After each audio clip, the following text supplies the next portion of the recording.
Class matric science board AQB, federal board, Punjab board, Sindh board, यानी कि जो भी पाकिस्तान में बोर्ड्स जो क्लास 10 साइंस को डील करते हैं उन बोर्ड्स के लिए चैप्टर नंबर 10 जो है ऑर्गेनिक केमिस्ट्री का, इसके ऊपर जो है वो लेक्चर रिकॉर्ड किया जा रहा है। और लेक्चर नंबर 1 में हम ऑर्गेनिक केमिस्ट्री और ऑर्गेनिक कंपाउंड से रिलेटेड कुछ बेसिक टर्म्स को समझेंगे लेक्चर 1 में। तो स्टार्ट करते हैं lecture number 1, that is called organic compound. और ऑर्गेनिक कंपाउंड उन कंपाउंड्स की स्टडी होती है जिसमें कार्बन हो एंड हाइड्रोजन हो, कार्बन और hydrogen and their their derivatives, derivatives यानी कि इनसे बनने वाले कंपाउंड, इनसे बनने वाले कंपाउंड क्या होते हैं। जैसे कि अगर हम डेली लाइफ की बात करें तो सुई gas, petrol, CNG, LPG, cosmetic items और इसके अलावा ड्रग्स और मेडिसिन्स, ये सारी चीज़ें ऑर्गेनिक कंपाउंड से ही फॉर्म होती है। नेक्स्ट अगर हम देखें क्लासिफिकेशन ऑफ ऑर्गेनिक कंपाउंड, क्योंकि जैसे कि मैंने आपको बताया ये इतनी सारी चीज़ों में यूज़ होता है, ड्रग्स में, डाइज में, पिगमेंट्स में, इसके अलावा सुई गैस में, पेट्रोलियम प्रोडक्ट्स में, तो इसको क्लासिफाई करना बहुत ज़रूरी है। क्लासिफिकेशन ऑफ ऑर्गेनिक कंपाउंड, दो टाइप के ऑर्गेनिक कंपाउंड्स में हम इसको क्लासिफाई करते हैं। पहला होता है ओपन चेन कंपाउंड और second one is cyclic compound. याद रखें जब भी हम कोई स्ट्रक्चर ड्रॉ करते हैं इसमें कार्बन की वैलेंसी जो होती है, valency of carbon is tetra tetra valent. Carbon की वैलेंसी टेट्रावैलेंट होनी चाहिए, यानी कि 4 बॉन्ड्स होने चाहिए। कार्बन के 4 बॉन्ड होंगे तभी जाके आप ऑर्गेनिक केमिस्ट्री पढ़ सकेंगे। ओपन चेन का मतलब आपको ये एग्जांपल से समझ आएगी बात। लेट सपोज मैं बात कर रहा हूँ एक सिंपलेस्ट कंपाउंड की जिसको हम कहते हैं मीथेन।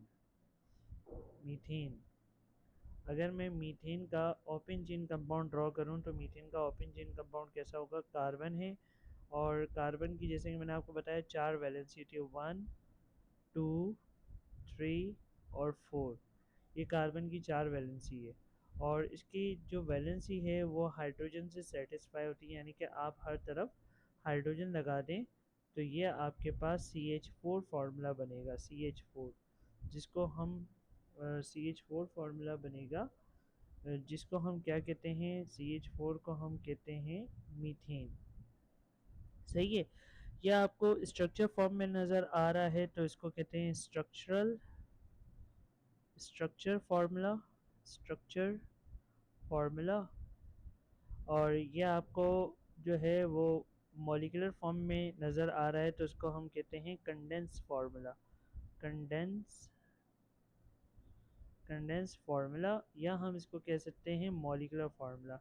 जैसे कि नाम से ही समझ आ रहा है कंडेंस यानी कि ये कुछ मॉलिक्यूलर फॉर्म में होगा। सही है। ये ओपन चेन की सबसे सिंपलेस्ट एग्जांपल मैंने आपको दी है। अगर साइक्लिक कंपाउंड की बात करें तो साइक्लिक कंपाउंड की जो सिंपलेस्ट एग्जांपल होगी, जो सबसे पहली साइकिल बनती है वो 3 कार्बन मेंबर से बनती है।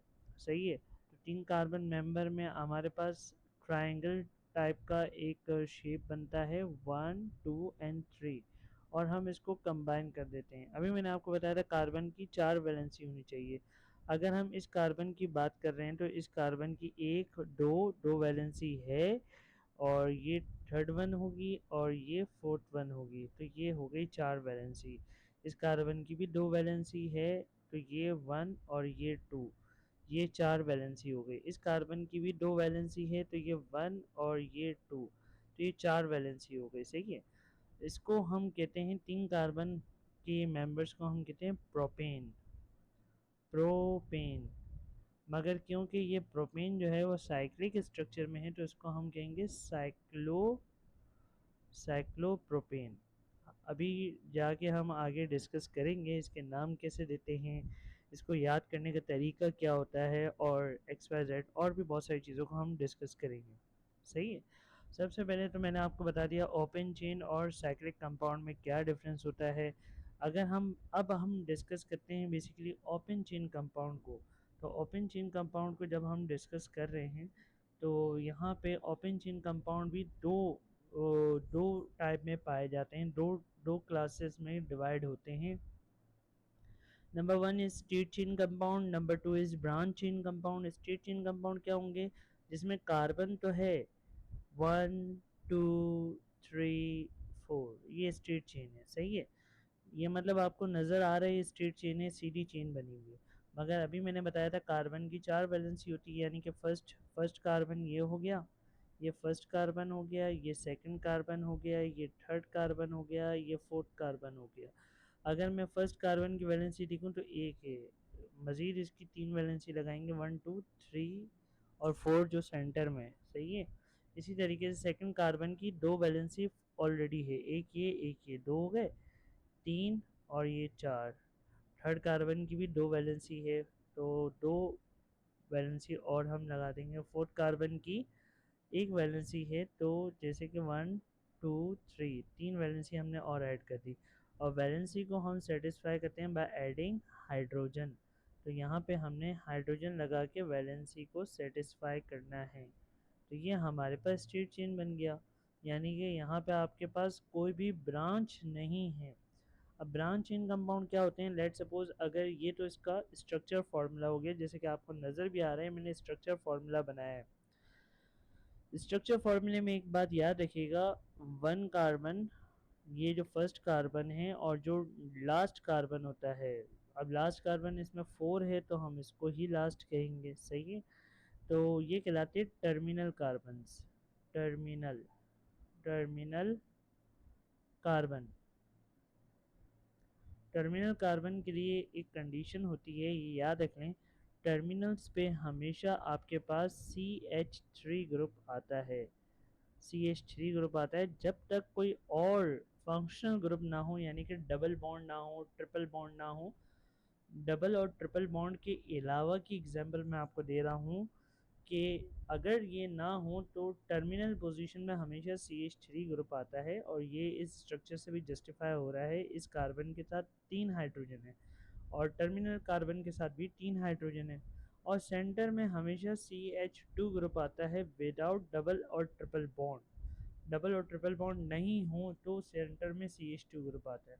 अगर इस स्ट्रक्चर फार्मूले को मैं कंडेंस फार्मूले में कन्वर्ट करूँ, टर्मिनल पे CH3 है, CH3 bonded with CH2, CH2 bonded with CH2 and CH2 further bonded with CH3। तो ये इसका बन गया कंडेंस फार्मूला, जिसको हम मॉलिक्यूलर फार्मूला भी कह सकते हैं। अब ब्रांच चेन की एग्जांपल क्या है? लेट सपोज कि अब मैं इसको ब्रांच चेन में कन्वर्ट कर रहा हूँ, तो अभी एग्जांपल दे रहा हूँ, इसके बाद फिर हम इसको इन डिटेल आने वाले लेक्चर्स में समझेंगे। लेट सपोज 3 कार्बन थे, तो 4 कार्बन थे, मैंने यहाँ पे लिख दिए 3 कार्बन, CH3 CH और CH3। अब आप बोलेंगे कि अभी तो मैंने बताया था कि सेंटर में हमेशा CH2 ग्रुप आएगा, मगर मैं एक ब्रांच ऐड करूंगा तो एक हाइड्रोजन कम होगा। सेंटर से आपने एक हाइड्रोजन कम करना है जब आप एक ब्रांच लगाएंगे, और यहाँ पे ब्रांच भी टर्मिनल पे ही आ जाएगा। तो यहाँ पे ब्रांच में आ जाएगा CH3, ब्रांच में आ जाएगा CH3, CH3, और सेंटर वाले हाइड्रोजन से एक हाइड्रोजन कम हो जाएगा, CH2 ग्रुप, सही है। CH2 ग्रुप जो है वो CH में कन्वर्ट हो जाएगा। तो ये ब्रांच चेन है और ये स्ट्रेट चेन है, तो ये इसकी एग्जांपल मैंने आपको इन डिटेल दे दी। अब अगर हम डिस्कस करते हैं, फर्दर डिस्कस करते हैं होमोसाइक्लिक को, या पहले स्ट्रेट चेन और ब्रांच चेन को इन डिटेल डिस्कस कर लेते हैं कि फर्दर हम इसको कैसे क्लासीफाई करेंगे। स्ट्रेट चेन की फर्दर एग्जांपल में आपको सिंपलेस्ट ये पता होना चाहिए, अगर चेन में एक कार्बन है, C1 है, तो याद रखें उसके लिए हम यूज़ करते हैं मिथ, सही है। C2 यानी कि चेन में 2 कार्बन है तो इसके लिए हम यूज़ करते हैं इथ, और चेन में 3 कार्बन है तो उसके लिए हम यूज़ करते हैं प्रॉप। ये हमारे पास कुछ नेम्स हैं, ये आपको याद रखने होंगे। 10 तक कार्बन के नेम्स याद होने चाहिए जब आप कोई भी स्ट्रक्चर बना रहे हो। लेट सपोज मैं यही वाली एग्जांपल लेता हूँ, CH3 CH2 CH2 और CH3। तो ये मेरे पास कहलाएगा 4 कार्बन, और 4 कार्बन को हम कहते हैं ब्यूट। 4 कार्बन को हम कहते हैं ब्यूट, सही है, ब्यूट। और इसके साथ यहाँ पे कोई फंक्शनल ग्रुप नहीं है, यानी कि स्ट्रेट चेन है, तो इसके नाम के आखिर में एन आ जाएगा, क्योंकि ये जो है, याद रखें, ये जो मैंने एग्जांपल दिए अल्केन फैमिली के मेंबर की एग्जांपल दिए, नाम देने के बाद कुछ रूल्स होते हैं जिसको आपको याद रखने पड़ेंगे। अल्केन फैमिली के नाम के आखिर में सब में एन आएगा, और अल्केन फैमिली किसको बोलेंगे, जिसमें सिंगल कोवेलेंट बॉन्ड हो, डबल और ट्रिपल ना हो, सही है। तो ये ब्यूटेन है। अब ब्यूटेन को मैं ब्रांच में कन्वर्ट करूँ तो मैंने बताया था कि सेंटर में से एक हाइड्रोजन कम होगा, और ये एक हाइड्रोजन जो है वो इसके नेबरिंग हाइड्रोजन में ऐड हो जाएगा। इसका मतलब क्या है कि CH3 CH हो जाएगा। अब ये CH2 नहीं रहेगा, सही है, CH हो जाएगा, और उसके साथ मैं CH3 ऐड करूँगा, और ये मेरे पास CH3 हो गया, सही है। तो ब्यूटेन है, ये ब्यूटेन है, और ये स्ट्रेट चेन है, तो हम इसके लिखते हैं एन ब्यूटेन। अगर कोई भी स्ट्रेट चेन हो तो उसके साथ जो प्रीफिक्स यूज़ किया जाता है, इसको हम कहते हैं प्रीफिक्स, प्रीफिक्स, यानी कि इससे पहले प्रीफिक्स। अगर स्ट्रेट चेन हो तो उसके लिए प्रीफिक्स यूज़ किया जाता है एन। और अगर सेकंड कार्बन पे मिथाइल ग्रुप आ जाए, सेकंड कार्बन पे मिथाइल ग्रुप आ जाए, जैसे कि यहाँ पे नज़र भी आ रहा है हमें कि सेकंड कार्बन पे एक मिथाइल ग्रुप है, तो उसके लिए हम प्रीफिक्स यूज़ करेंगे आइसो। सेकंड कार्बन पे एक मिथाइल ग्रुप की मैंने आपको बात बताई है, आइसो, और 4 कार्बन है टोटल, तो हम कहेंगे इसको ब्यूटेन। तो अगर अब आपसे कोई पूछे कि एन और आइसोब्यूटेन में क्या फ़र्क होता है, सिंपल ये फ़र्क होता है कि सेकंड कार्बन पे एक मिथाइल ग्रुप, CH3 ग्रुप को हम कहते हैं मिथाइल ग्रुप ऐड हो जाता है, सही है। स्ट्रेट चेन में से एक CH2 ग्रुप को हटा के CH3 ग्रुप लगाते हैं, और सेकंड कार्बन पे एक हाइड्रोजन कम कर देते हैं, तो ये हमारे पास जो है वो आइसोब्यूटेन बन गया। इसकी फर्दर एग्जांपल्स भी हम नेक्स्ट लेक्चर्स में देखेंगे। अगर फिर हम क्लासिफिकेशन ऑफ ऑर्गेनिक कंपाउंड को डिस्कस करें तो हमारे पास साइक्लिक कंपाउंड होते हैं। साइक्लिक की एग्जांपल में मैंने आपको साइक्लोप्रोपेन इन डिटेल समझाया है। साइक्लोप्रोपेन एटलीस्ट 3 कार्बन से साइकिल बनती है।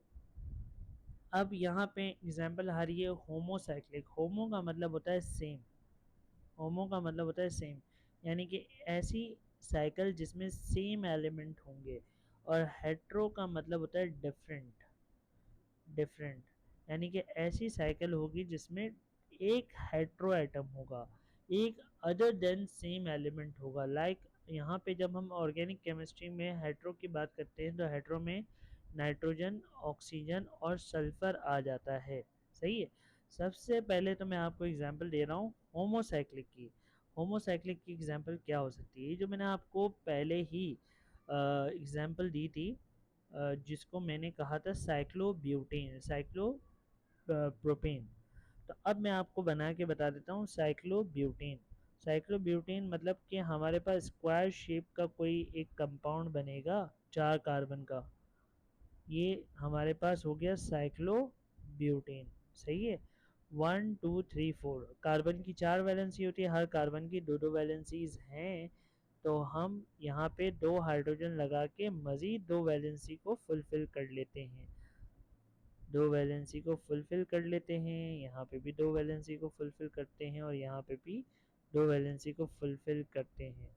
तो ये हमारे पास वैसे 4 मेंबर को अभी मैंने बताया था ब्यूट कहते हैं, और स्ट्रेट चेन हो तो हम उसके लास्ट में जो सफिक्स यूज़ करते हैं, सफिक्स लास्ट को कहते हैं, सही है, सफिक्स यूज़ करते हैं वो हम एन करते हैं, और इससे पहले हम लगा देंगे प्रीफिक्स साइक्लो। साइक्लो क्यों लगेगा, क्योंकि यहाँ पे साइकिल बनी हुई है। इसी तरीके से ये मैंने आपको जो एग्जांपल दिए, this example is related to homocyclic, homocyclic compound. Homocyclic में यानी कि कार्बन कार्बन की ही साइकिल बनी हुई होगी। अगर हम हेट्रोसाइक्लिक की बात करें, लेट सपोज मैं हेट्रोसाइक्लिक में एग्जांपल दे रहा हूँ कि ये हमारे पास कार्बन है, ये हमारे पास सेकंड कार्बन, थर्ड कार्बन, और फोर्थ कार्बन की जगह मैं लगा देता हूँ नाइट्रोजन को, सही है। और ये वन, और ये नेक्स्ट कार्बन, और इसके साथ नेक्स्ट कार्बन, और यहाँ पे मैं वैलेंसी को फुलफिल कर देता हूँ, वैलेंसी को फुलफिल कर देता हूँ, सही है। यहाँ पे हर कार्बन के साथ एक हाइड्रोजन आएगा, यहाँ पे एक, यहाँ पे एक, यहाँ पे एक, यहाँ पे एक, और यहाँ पे एक। तो इसको कहते हैं पायरीड्रीन, पायरीड्रीन। पायरीड्रीन जो है वो हमारे पास एक कंपाउंड है। इसमें जो बताने वाली बात है वो ये है कि इसमें हेट्रो एटम आ रहा है। अगर हम देखें ना तो इसमें नाइट्रोजन आ रहा है साइकिल कार्बन कार्बन की बिटवीन में, तो उसको हम कहेंगे hetero atom. Hetero atom nitrogen भी हो सकता है, ऑक्सीजन भी हो सकता है, और सल्फर भी हो सकता है। तो होमोसाइक्लिक के साथ ये जो एग्जांपल है ये हेट्रोसाइक्लिक में क्लासिफाई होती है, हेट्रोसाइक्लिक, साइक्लिक कंपाउंड। तो मैंने आपको दो और example they the, that is called homocyclic compound और हेट्रोसाइक्लिक कंपाउंड। मज़ीद अगर हम क्लासिफिकेशन को देखें तो इसमें हेट्रोसाइक्लिक के बाद नेक्स्ट जो है होमोसाइक्लिक की फर्दर दो क्लासिफिकेशन है। एक है एलिसाइक्लिक कंपाउंड, जिसको हम फर्दर ये भी कह सकते हैं, एलिसाइक्लिक का दूसरा नाम है non non benzenoid compound, compound यानी कि वो कंपाउंड्स होते हैं जिसमें बेंजीन की रिंग नहीं होती। और एरोमेटिक कंपाउंड को हम बेंजीनॉइड कंपाउंड भी कहते हैं, बेंजीनॉइड कंपाउंड। अब मेरी बात आपको समझ आ रही होगी, जो मैं कहना चाह रहा हूँ कि ये दोनों ही होमोसाइक्लिक होती है, सिर्फ बेंजीन की रिंग जिसमें हो, ये वाला स्ट्रक्चर जिस चीन में आपको मिल जाए, जिसमें ये इस तरीके से आपके पास अल्टरनेट डबल बॉन्ड्स भी लगे हुए हों, तो ये कहलाते हैं बेंजीनॉइड कंपाउंड, सही है। और इसके साथ इसका डेरिवेटिव भी हो सकता है। लेट सपोज यही वाला स्ट्रक्चर है, मैं वापस ड्रॉ करता हूँ, इसके साथ CH3 ग्रुप लगा हुआ हो, तो ये भी बेंजीनॉइड कंपाउंड में ही क्लासीफाई किया जाता है, सही है। लेट सपोज मैंने यहाँ पे CH3 ग्रुप लगा दिया, अब भी ये बेंजीनॉइड कंपाउंड या एरोमेटिक कंपाउंड में क्लासीफाई किया जाता है, जिसको हम कहते हैं टॉलीन। इसका नाम बेंजीन है और उसका नाम है टॉलीन। इस तरीके से मज़ीद और भी बहुत सारी एग्जांपल्स हैं जो हम फर्दर क्लासेस में सॉल्व करेंगे। एलिसाइक्लिक कंपाउंड सिंपल है कि आपके पास, जो मैंने आपको सिंपल पहले ही जो एग्जांपल दी है साइक्लोप्रोपेन की एग्जांपल दी है, साइक्लोप्रोपेन और साइक्लोब्यूटेन, साइक्लोब्यूटेन, ये दो एग्जांपल्स जो मैंने आपको दी है, ये दोनों ही आपके पास क्लासिफाई किया जाता है एलिसाइक्लिक कंपाउंड में। तो इस लेक्चर रिकॉर्डिंग में हमने ये सारी चीज़ें स्टडी की है। नेक्स्ट लेक्चर में हम स्टडी करेंगे characteristic of organic compound. Thank you for watching this video. Subscribe my channel or like the video. If you have any queries related to this video, you have to write comment section. Thank you. Allah Hafiz.